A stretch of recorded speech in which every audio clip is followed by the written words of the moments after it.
pretty interesting and yet obviously very disturbing article here. Here's the title: U.S. and allies drop 46 bombs per day for 20 years. New Code Pink research reveals. And as um, V.I. Lenin, pointed out in his book, which I just ordered, the title is something to the effect of how imperialism is the highest stage of capitalism.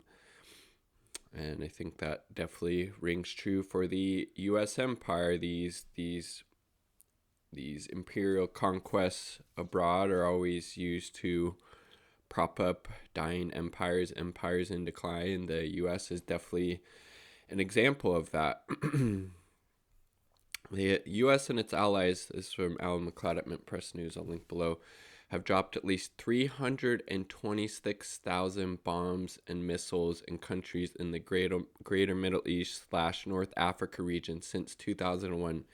Again, that's just since 2001. 20 years, 326,000 bombs dropped on countries in the Middle East and North Africa. I mean, Jesus Christ. Just think about how many fucking schools that could have built, how many jobs, how much green energy could have been produced, how much food could have been given, how many schools could have been built, how many hospitals, how many parks. Basically, anything would have been a better use of that money for either in those countries whose governments were dropping those bombs, or obviously in those countries who were getting the shit kicked out of them by these 326,000 bombs that were dropped on them. I mean, for fuck's sake.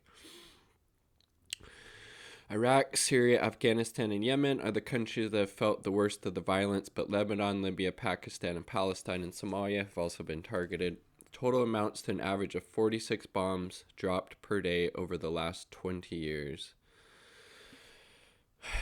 The U.S., it's definitely very true. We always got money for war, for death and destruction on black and brown people in the global south, but can't even get a $15 minimum wage here in the imperial core, or universal health care, or cancel student loan debt. But military, whatever you need to kill all those people of color, all those vulnerable and marginalized folks all over the world, have at it.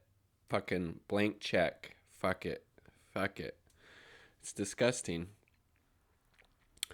Code Pink's numbers are based primarily on official U.S. military releases, as well as data from the Bureau of Investigative Journalism, the Yemen Data Project, and the New American Foundation.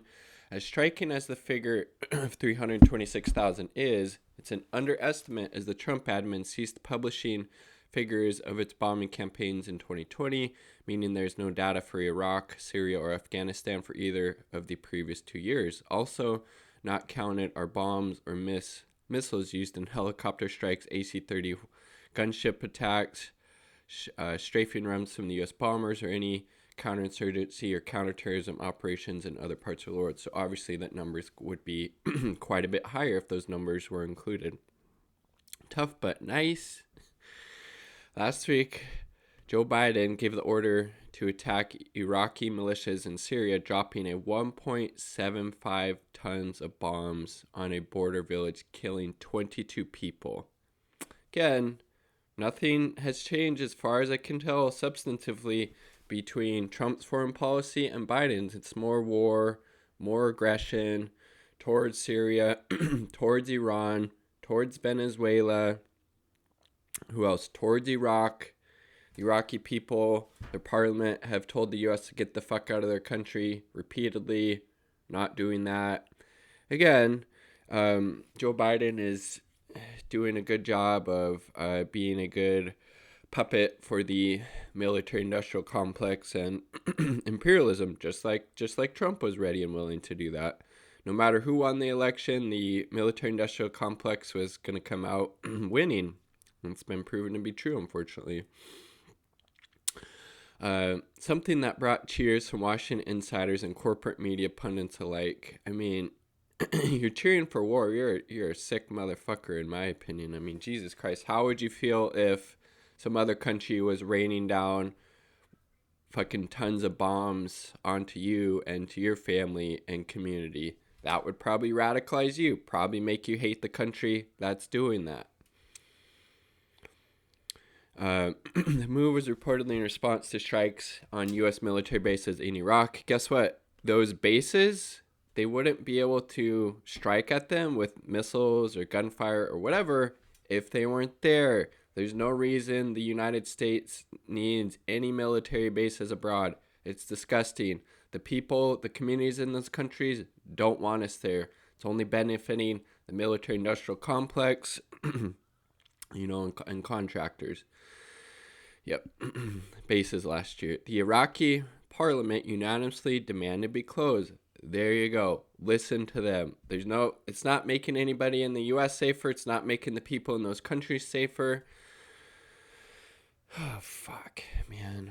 And then here, this was really disgusting. Anonymous admin officials claim that Biden called off a second Syria strike after being warned that women and children in the area. Though no evidence was offered and the officials refused to go on record, corporate media diligently parroted the State Department line, allowing the new admin to simultaneously present itself as getting tough on its enemies as a champion of human rights.